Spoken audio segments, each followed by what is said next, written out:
Oui, tout à fait. Donc c'est vrai qu'avec Alicia déjà, comment on s'est rencontrés? On s'est rencontrés au parc animalier de Sainte-Croix, parce que moi j'ai travaillé 26 ans au parc animalier de Sainte-Croix, donc je suis passé bien sûr par tous les postes, mais j'ai terminé au responsable événementiel, donc l'habitude d'organiser les différents événements de Sainte-Croix, donc Halloween et tous les spectacles de la saison. Et on avait créé cette association avec notre troisième larron de la bande, c'est Manuel Gérard. Lui, il avait créé déjà au départ pour faire ses cachets pour la musique et tout ça. Et on s'est dit, voilà, ça nous permettait de dynamiser un petit peu le territoire, les choses qu'on pouvait faire essentiellement bien en période hivernale, quand on avait plus de temps, quand Sainte-Croix nous laissait du temps. Et on a monté des spectacles de lutins de Noël pendant de nombreuses années. Spectacle et animation. Spectacle et animation, tout à fait.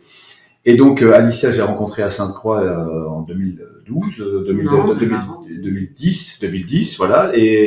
Et on est resté en contact, et avec Multifonction, on a commencé à travailler ensemble à partir de 2014. Il me semble qu'on a créé cette association. Et maintenant, je me suis libéré donc du parc Sainte-Croix depuis novembre 2021, et on est, comme on aime le dire, agitateur de territoire, et on aime organiser, enfin en tout cas être des supports d'organisation pour des festivals, par exemple comme Rando Ripaille. On a beaucoup travaillé également avec le village de Saint-Quirin, et voilà, donc la ville de Sarrebourg.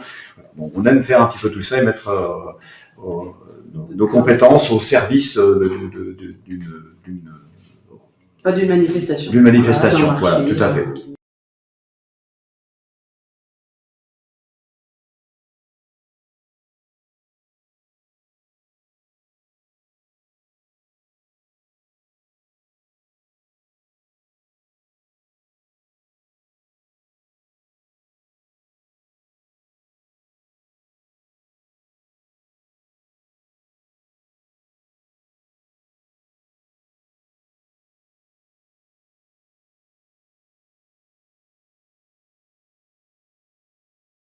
Ça, c'est la journée. Ça, c'est la journée. Il y a juste l'heure de fin, c'est-à-dire que si vous tirez au sort les bulletins, il faut qu'il... Alors, sur la place, il y a un panneau, c'est indiqué jeu de piste pour que les gens... et puis là, il y a quelqu'un qui... C'est quelque chose qu'on va distribuer, je pense, quand les gens vont...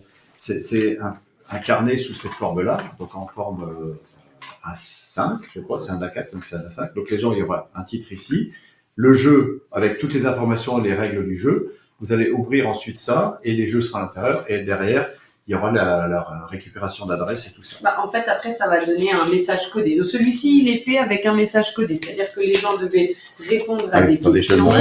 Voilà. Les gens devaient répondre à des questions qui étaient sur tous les stands. Et ensuite, ils devaient, grâce à un code qui était à côté de l'urne, réussir à retrouver le message secret. Si le message secret est bon, ils mettaient leur adresse, le numéro de téléphone dans l'urne. Et à la fin, on tirait au sort. Voilà, donc ça, c'est le message secret. Le message secret. Et à côté, il y avait à côté de l'urne, il y avait un panneau comme ça. Il y avait une grille pour faire résoudre le code avec les.